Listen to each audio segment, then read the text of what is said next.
Existe um momento curioso que acontece quase sempre da mesma forma. Talvez você já tenha vivido isso. Você acorda cedo, ainda meio sonolento, pega o celular e abre as notícias do dia. No começo, tudo parece normal: economia, política, mercado, algum conflito distante que parece não ter muito a ver com a sua vida. Mas então aparece uma manchete diferente. Uma tensão internacional, uma crise diplomática, um conflito que pode escalar. E, de repente, algo muda dentro de você. Não é pânico exatamente, é uma sensação mais silenciosa, uma espécie de inquietação que começa pequena, mas cresce à medida que você continua lendo. Porque existe uma pergunta que surge quase automaticamente. E se isso virar uma guerra? E logo depois vem outra pergunta, ainda mais pessoal. O que acontece com o meu dinheiro se isso acontecer? Antes de ler aquela notícia, o dia parecia normal. Você estava pensando em trabalho, contas, planos para o futuro. Depois da notícia, algo muda. O futuro parece um pouco mais incerto. E é exatamente aqui que começa a parte mais interessante dessa conversa. Porque quando as pessoas pensam em guerra, elas imaginam tanques, soldados, explosões, decisões políticas. Elas pensam em mapas e fronteiras. Mas quase ninguém percebe que antes mesmo de qualquer conflito começar, algo já começou a se mover: o dinheiro. Existe um padrão invisível que sempre aparece quando o mundo entra em momentos de tensão. Um movimento silencioso que determina quem entra em pânico e quem se posiciona. E esse movimento está ligado a um tipo específico de número, um número psicológico. Não é o preço do petróleo, não é o valor do dólar, não é a cotação do ouro. É algo muito mais profundo. Um marco invisível que separa pessoas que entram em modo sobrevivência de pessoas que conseguem atravessar momentos de crise com calma e estratégia. A maioria das pessoas acredita que quando uma guerra começa, tudo vira caos financeiro. Mas a verdade é mais complexa do que isso. E muitas vezes o maior risco não está na guerra, está na forma como reagimos a ela. Eu sempre fui fascinado por esse tipo de comportamento. Não necessariamente pela guerra em si, nem por política internacional, mas pela forma como o ser humano reage quando o mundo parece incerto. Existe algo quase hipnótico em observar como decisões financeiras mudam quando surge medo coletivo. Algumas pessoas congelam, algumas entram em pânico, algumas vendem tudo, algumas compram impulsivamente, e outras fazem algo completamente diferente. Elas observam, estudam, se posicionam. Não porque sejam mais inteligentes, mas porque entendem algo que a maioria ignora. Dinheiro também tem psicologia. Ao longo dos anos, estudando economia comportamental e psicologia financeira, comecei a perceber padrões curiosos. Por exemplo, duas pessoas podem viver no mesmo país, ter rendas semelhantes, trabalhar no mesmo tipo de profissão e ainda assim reagir de forma completamente diferente diante de uma crise global. Uma entra em desespero, a outra entra em modo estratégico.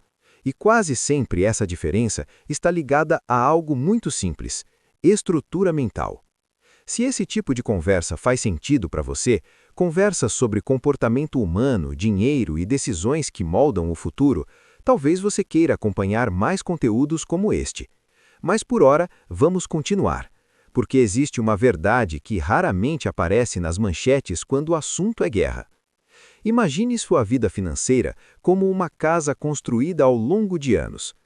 Cada decisão é um tijolo.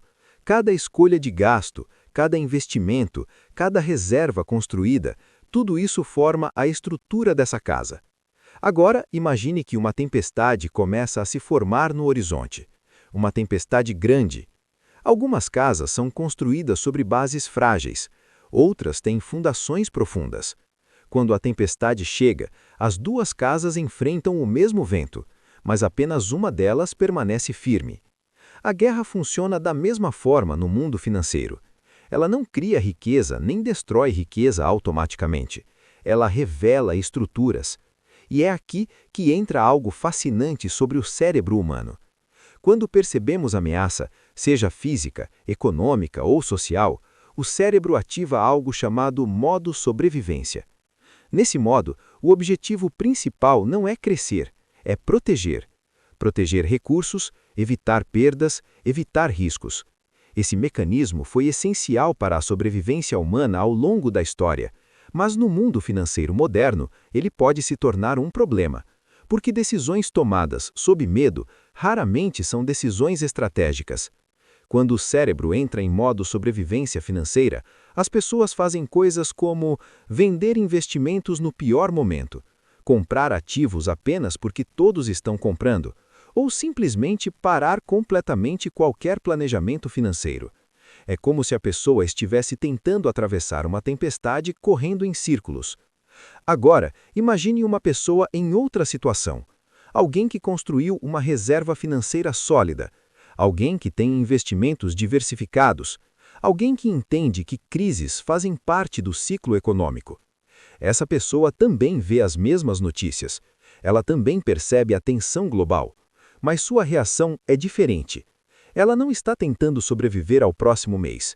Ela está pensando nos próximos anos. E essa diferença muda absolutamente tudo. Pesquisas em economia comportamental e psicologia financeira mostram que pessoas com reservas financeiras equivalentes a 6 meses ou mais de despesas apresentam níveis significativamente menores de ansiedade durante crises econômicas.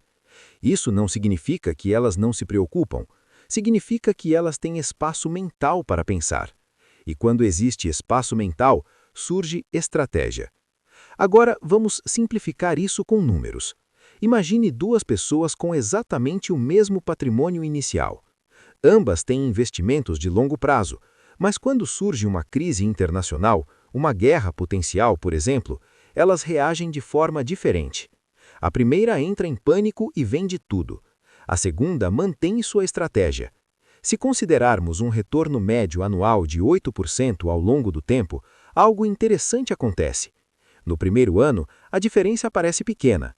No segundo ano, ainda parece modesta. Mas então, o tempo começa a trabalhar. E é aqui que a mágica acontece. O crescimento composto começa a acelerar. O dinheiro começa a gerar dinheiro. E lentamente, quase silenciosamente, a distância entre as duas estratégias cresce. Não por causa da guerra em si, mas por causa da reação à guerra. Essa é a parte mais interessante da psicologia financeira. Eventos globais podem mudar mercados, criar oportunidades, gerar volatilidade, mas raramente eles são o verdadeiro fator decisivo no destino financeiro das pessoas. O verdadeiro fator decisivo quase sempre é comportamento. E quando você entende isso, algo muda dentro de você. Antes, crises pareciam ameaças inevitáveis. Depois, elas passam a ser apenas um cenário. Antes, cada notícia gerava ansiedade. Depois, ela se torna apenas informação. Antes, decisões financeiras eram reativas. Depois, elas se tornam estratégicas. Essa mudança interna transforma muito mais que investimentos. Ela muda a forma como você negocia salário, como toma decisões de carreira, como encara grandes compras, como planeja o futuro. Porque quando você sabe que sua estrutura financeira é sólida, o mundo deixa de parecer um campo minado. Ele se torna um campo de decisões. E isso nos leva ao verdadeiro benefício de entender o que acontece com o dinheiro em momentos de guerra. Não é apenas sobre proteger patrimônio, é sobre autonomia.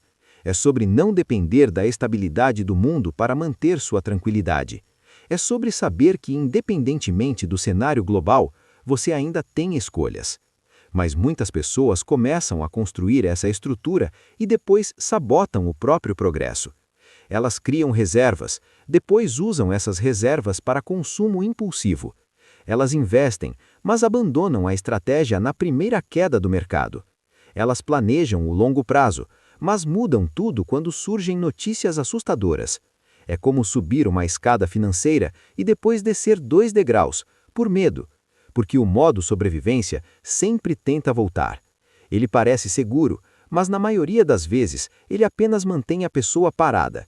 Segurança verdadeira não significa ausência de risco, significa capacidade de escolha.